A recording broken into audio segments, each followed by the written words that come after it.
Hi, and welcome to the Modern Persian Food Podcast. We are food bloggers, Bita Arabian, and Bita Nazim Kelly, and we're here to share with you the rich flavors and fresh ingredients of Persian cooking and how to incorporate them into today's modern lifestyles. We're excited to introduce you to the flavors, tastes, and techniques we use, and also our own cultural stories and perspectives growing up in the U.S. in a Persian family. Thank you for joining us. Welcome to episode 32. Today I'm here with my partner, Bita June. Hi, Bita. Hi there. And we also have a very special guest who probably goes without introduction. Maz June, hello. Hi, Bita and Beata June. How are you guys? Hi, good. We're doing great. Thank you so much for being on the show, Maz Jobrani.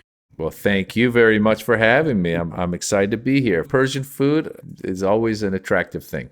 Yeah, absolutely. And you're in LA. Do you eat Persian food a lot? Tell us about your experiences with Persian food.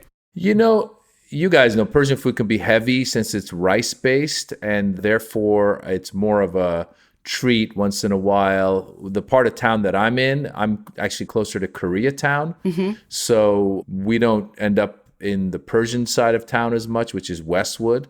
But when I'm in that area, once in a while, I'll text my wife, who happens to be Indian, and I'll say, should we pick up some Persian food? And it's always a yes. And so I would say maybe, we probably average once every month and a half. Okay. So what do you like to order when you pick up your Persian food? My order is pretty standard. I usually go to either Darya restaurant or sometimes Shamshiri. And if I'm on this side of town, I go to Rafi's place, which is actually in Pasadena. But I'll do a chicken sultani. So you get the breast of chicken on skewers and you get the ground chicken. And then we do that with, let's say, a regular rice. Or sometimes I'll do that with a zerish polo, which is the little berries. The barberries and saffron. Yeah. And then I'll do, just to kind of have a healthy choice, I'll do a sabzi polo mahi with like a mahi sefid, the white fish. And then we'll do, let's say, a kashke badem jun, the eggplant, because my son loves it and it's a great appetizer. Definitely I'll do the mastu musir. I love mastu khiyar, but I love mastu musir even more. What else do I usually get? I'll definitely have them throw in some sabzi and some gerdu and some paneer and some bread and raw onions. I was going to say, are you an onion guy? Yeah, I go for it. I figure, especially under pandemic, I'm like, I'm not seeing anybody. I mean, as long as we're all eating it, we'll be fine. I forgot the best part of it. I do a tadig, and then I'll get a side of gourmet sabzi and a side of qeymeh side of fesenjun, and then I'm good. Oh my goodness. Well, so first of all, Maz June, you're so healthy. What has LA done to you? Those are like very wonderful, healthy choices. Are you more of a white meat guy? Well, what happened was it wasn't LA, it was age. So I went to my doctor and she said, oh, your cholesterol's a little bit high. And so the option was either to start with medicine or try to cut back. Even on the white meats, you got to cut back. Like the chicken. Chicken actually has cholesterol as well. So I'm trying as much as I can to minimize my meat intake. However, having a 10-year-old and a 12-year-old and my wife wanting them to have different types of proteins accessible right there, meat ends up into my diet more than I would want it to. So with that in mind, when I'm ordering the food, I try to stay away from the kebab. That said, if I'm somewhere or the kids want to get a sultani with the beef, and I mean, for the flavor of it, I'll jump in there. So yes, I also have that from time to time. I get it. I'm a health coach. I totally get it. I was just thinking that maybe it was LA did this to you, but no, it's more of the health purposes. Has nothing to do with LA. It's all about getting older. So Bita June and I are up in the Bay Area, which I believe is where you are from. Yeah. Or you grew up. Yeah, I know her brothers. Yeah, he's a Marin kid. It's a small world. Yeah, it's so awesome. The restaurants in LA, I used to say that I would just fly down just to eat at any of those 3 restaurants you mentioned, or anywhere in that matter in Westwood. Just eat and then get back in the airplane and come home. I'd be happy. Oh, it's delicious. And you also can't forget, a place like Atari that does the sandwiches with, as a kid in Iran, I left when I was 6. But as a kid in Iran, and then even in America, I remember my mom would make us mortadella sandwiches with pickles and tomatoes. And they might have even put some butter on there or something. It was delicious. But so Atari does the mortadella sandwich, the kotlet sandwich, the kuku sandwich. You can get an ashe reşte from there. No, actually they do ashe jo, I think. Whatever it is, it's Persian food, in my opinion, best food in the world. And I always say there was this couple that wrote a book called Around the World in 80 Diets. They were an American couple traveling the world and checking out all the different cultures and foods. And they were on NPR. And the interviewer asked them, what's the best food in the world? And one of them said, I can't decide. There's too many choices. The other one went right to Persian. He's like, Persian food is. And this guy's an American guy who was traveling the world. So there you have it. Yeah. And it's healthy. One of our previous episodes, we have the Caspian chef, and he talks about Shomali foods. And they are just by nature, because of the region, vegetable forward and actually herb forward. They're very herbalicious. Well, also Mediterranean. We know Mediterranean diets are a good diet, even with the cholesterol. If I'm having, olive oil and the avocados or whatever, like once you start getting into that diet with the cucumbers and the tomatoes and the yogurt is good probiotics and all of that stuff, you're right, generally a healthy diet. You could have your polo and eat it too. Exactly. Yeah. You mentioned your wife is from India? Yeah. So the rice is the same. Rice is the same. The food's very similar, except theirs is actually spicy, meaning hot spicy, whereas ours is tangy and tasteful and beautiful. Yeah.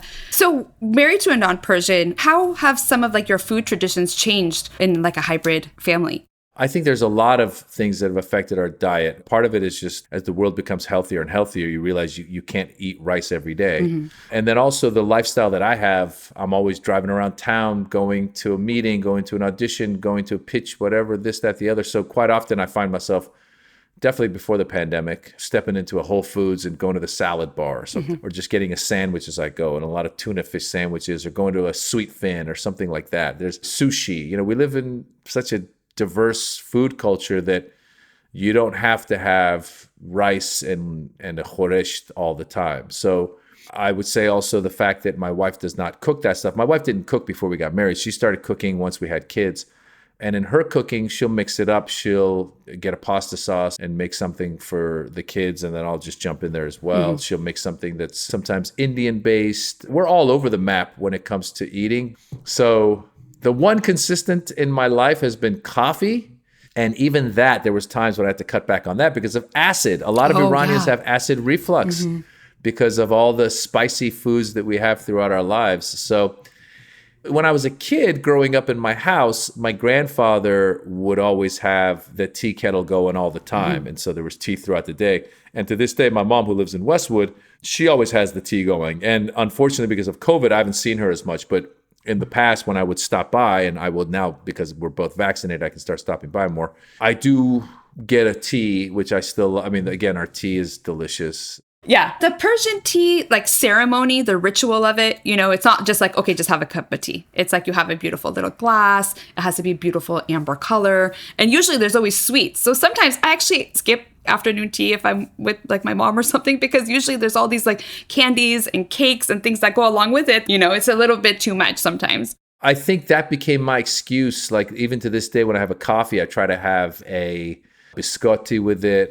You're right. In the Persian restaurants, they give you a zulbiya or something that's so decadent. Now you're already full, but you're well, I gotta have it. So it's it's a big undertaking. Yeah, definitely tea is a main pillar. So are there other favorite foods that you loved growing up, or your go-tos, or did you like Persian food growing up? Oh, I loved it. My grandfather, as well as my grandmother, lived with us at different times. So there was always Persian food at the house. There was always a qeime or a ghormeh sabzi or a khoresht badem jun.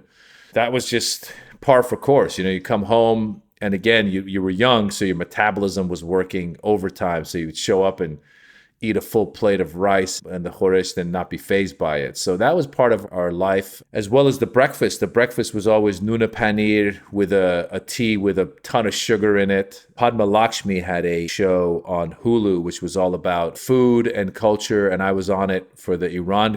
Taste the Nation. Taste the Nation. It was a lot of fun, but watching it reminded me to go back to the Persian store. I went to Eilat Market down here, and I would get barbari bread and then a sangak bread and then some cheese.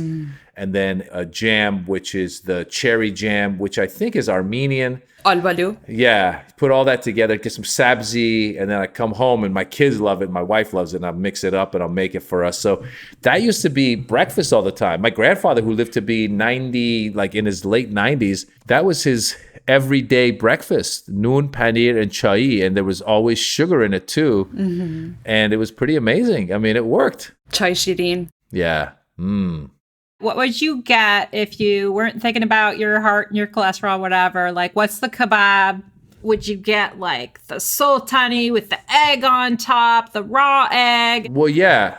Again, when I was in my early 20s, sometimes we'd play soccer with my Persian friends, even in the city, and we go to like May Kader or something. And yeah, you would. You'd get the sultani with the beef. And then you're right. We used to put a little brick of butter underneath the rice, which is already oiled up, but then you're going to put some butter on there. And then that raw egg, if you think about it, I mean, talk about salmonella. Like it's you're playing with fate over here. And we would just throw it right there, raw egg, mix it in. Now it's all like yolky and buttery and just sticky. And then somog. I mean, that was, yeah, you could go to town on it back in the day. I mean, I don't know about that raw egg move anymore. Good times. The yolk makes it so good though. It's so delicious. You mentioned traveling around LA, but when you are on tour and you're traveling around the world, do you see Persian food? Do you seek out Persian food, or do you see it presented in any cool ways out there? Well, it's funny because everywhere I go, the fans usually will be like, hey, we got to take you to this Persian restaurant here in Illinois. We got to take you to a Persian restaurant in Florida. We got to take you to a Persian restaurant in Australia. And I'm like, dude, I live in LA. We have some of the best Persian food, and I get enough of it. Like, if I'm in Australia or wherever I want to see something that's like, what's your hotspot? That said, I do end up sometimes in the Persian restaurants in some of these places. And the interesting thing is when I do end up in those places, you get VIP treatment because they know you. And they're like, oh, hey, welcome. Yeah, it's on me, that kind of thing. But comedy's taken me around the world. So I've had a chance to, try great food all over the world. And if I cross paths with Persian food, I will. Like, we were in Australia on the Gold Coast. It was near Brisbane, if I'm not mistaken. And it's like this beach town. It's awesome. It's just a great place. If you ever go to Australia, yes, go to Melbourne, go to Sydney, go to Perth, go see all these amazing cities. But also, if you get a chance to take a break and go to the Gold Coast, do that. And we went to the Gold Coast, and I was posting on social media, hey, I'm in the Gold Coast. This is amazing. And the local Persian restaurant said, hey, come down and see us. So I went down. And of course, Persians don't do anything small. So it was me, my wife, and my kids. And the owner shows up with like platters and platters of food. I mean, we had food for the week.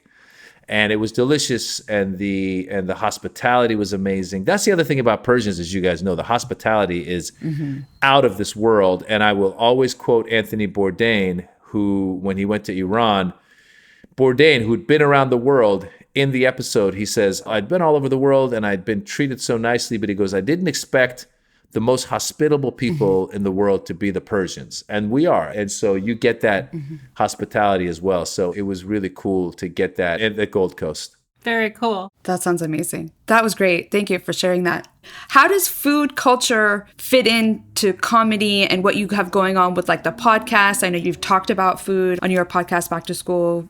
I think comedy is another way to teach people about your culture in a light manner so that they can get it with laughter.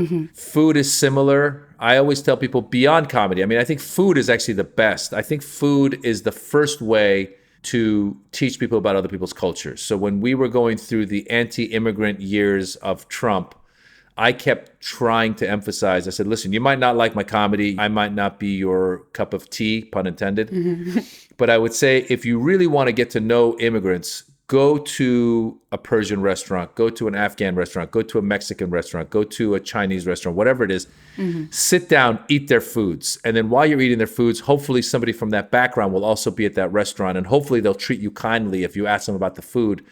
And that will be your foray into these cultures, because I know that a lot of people who are afraid of immigrants don't know any immigrants. They're living somewhere where they're isolated from immigrants. And so they've never had a chance to go sit down and be like, oh, this Persian guy who's got a restaurant or woman who's got a restaurant is just like me. And they want to have a good life and provide for their family. And look, they're nice to me and they're giving me this good food. So food, I think, plays a role in bringing people closer together. So I think that's a big role. I forgot to mention, there's another restaurant in Washington, D.C. It's called Amu's, which the chef is named Sebastian, and he tries to present Persian food with a twist, with almost a Western twist. So he'll give you a korma sabzi, but rather than putting on a vat of rice, he'll put it into a cooked, I think it was like a half pumpkin or a half zucchini. Oh. So you'll scoop it out. It's really delicious.